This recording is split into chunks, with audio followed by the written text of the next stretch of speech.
3,000 की फोर्स लगा कर व्यवस्था कराते हो।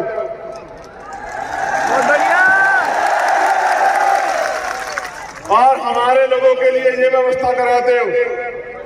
मेरे लोगों के पैरों से गाड़ियां चढ़ी, एक व्यवस्था नहीं करी। हमारे टैक्स के पैसे से तनख्वाह लेते हो, एजेंटगिरी सरकार की करते हो। चिंता मत करो, करो नौकरी, होगा आपसे आमना सामना। भारतीय संविधान हर कमजोर को ताकत देता है। मैं बदलाव लेने में नहीं, बदलाव करने में भरोसा रखता हूं। जिनके लिए आज व्यवस्था नहीं की, वो लोग इस अपमान को समझेंगे और वो मेहनत करेंगे और इतनी ताकत बनाएंगे, कल उनको सलाम करना पड़े। आपको याद रखना मेरी बात को। मैं पुनः अपनी बात पे आता हूं। अब ये लड़ाई तीसरी आजादी की है। कौन सी लड़ाई है? तीसरी आजादी की लड़ाई लड़ना चाहते हो नहीं लड़ना चाहते हो बताओ। ये लड़ाई बिना एकता के नहीं लड़ी जा सकती है। मध्य प्रदेश में रहने वाले 90% समाज, जो बहुजन समाज है, पिछड़ा, दलित, आदिवासी और अन्य धार्मिक अल्पसंख्यक, उन लोगों को एकजुट होना पड़ेगा। उनके नेताओं को नहीं, उनके समाज को एकजुट होना पड़ेगा और अपने अधिकारों के लिए संघर्ष करना पड़ेगा। मेहनत करनी पड़ेगी, समाज को जाके जागरूक करना पड़ेगा, तब हम तीसरी लड़ाई की आजादी जीतेंगे। क्या आपको 2 अप्रैल का अन्याय याद है? जरा हाथ उठा के बताओ कितने लोगों को याद है।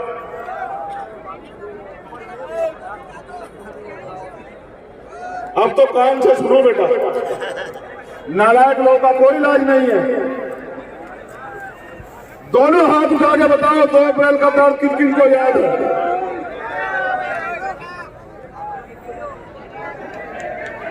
खून के आंसू रुलाए सरकार ने, खून के आंसू। हजारों लोगों ने जेल काटी, इतने परिवारों ने शहादतें सही, कितने साथियों के बदन पे लाठियों ने खाल उधेड़ ली। हमारा खून वहां मध्य प्रदेश में 2 अप्रैल के आंदोलन में सरकार के लोगों ने हमारा तमाशा बनाया, हमारा मजाक उड़ाया। हमारे खून पे हंसे सरकार के लोग। यही सरकार थी भारतीय जनता पार्टी की। इनसे बचने के लिए आपने कांग्रेस की सरकार बनाई। उन्होंने भी हमारे लिए कुछ नहीं किया। वो तो अपनी सरकार भी नहीं बचा पाए, अकेले वो सरकार का मुकाबला नहीं भी कर सकते। इसलिए आप बहुजन समाज के लोगों को अपने पैरों पे खड़ा होना चाहिए। हम ही ऐसे लोग हैं जो इनका सामना कर सकते हैं। ये दम अब यहां की कांग्रेस पार्टी में नहीं रहा। अब अगर इस निकम्मी सरकार को कोई उखाड़ कर फेंक सकता है, तो वो यहां उपस्थित मेरा बहुजन समाज है, वही उखाड़ कर फेंक सकता है और कोई उखाड़ नहीं सकता। हमारे हक छीने जा रहे हैं, हमारे प्रदेश में हमारे हक छीने जा रहे हैं, क्योंकि हम लोग एकजुट नहीं है। अगर हमें हक बचाने हैं, यह हक देने वाला बनना है, तो हमें एकजुटता करनी पड़ेगी। क्या आप एकजुटता के लिए तैयार हो? जो सवाल पूछ रहा हूं उसका जवाब मन से दोगे? अगर पिछड़े वर्ग के भाइयों के अधिकारों पे आंच आओगी तो खून तक देने के लिए तैयार रहोगे? बताओ, दोनों हाथ उठा के बताओ।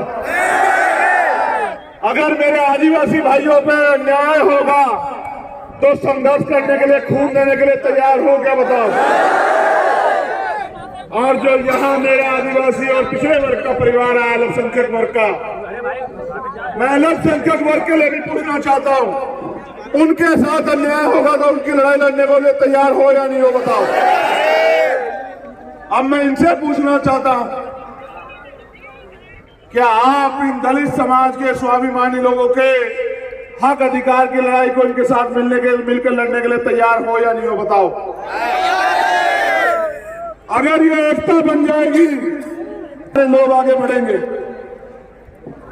मैं खुद अपने भाइयों के लिए इस एकता को बनाने के लिए हमेशा प्रयास करता रहता हूं।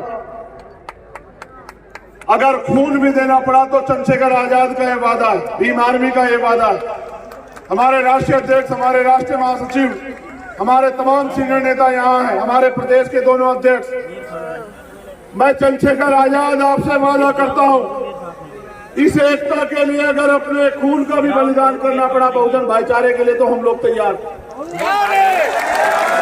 कुर्सी की तो क्या हैसियत है, कुर्सी तो बहुत छोटी बात है। हमें दुश्मन की साजिश को कामयाब नहीं होने देना, अपनी एकता बना के रखनी है।